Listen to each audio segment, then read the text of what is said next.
سنة 1959 9 طلاب جامعيين من روسيا قرروا يعملوا رحلة تسلق في جبال الأورال. كانوا محترفين وعندهم خبرة كبيرة، يعني مش ناس هاوية تضيع بسهولة. آخر رسالة منهم كانت عادية جدا، ضحك وصور، مفيش أي خطر ممكن يحصل لهم. لكن بعد كده كل حاجة اختلفت تماما. فرق الإنقاذ وصلت بعد أيام، ولو حاجات محدش يتخيلها.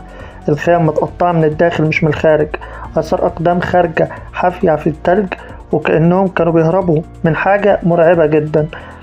تم العثور عليهم لكن بطريقة صادمة، بعضهم مات من البرد، بعضهم عنده كسور عنيفة كأن عربية خبطتهم، واحدة لسانها مختفي ومقطوع تماما.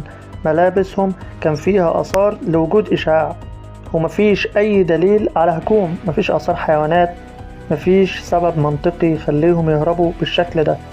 النظريات بدأت تظهر، هل كان في انهيار جليدي ولا تجربة عسكرية سرية ولا كانت حاجة أغرب من كده بكتير. لحد النهاردة القضية لسه مفتوحة. حادثة ممر دياتلوف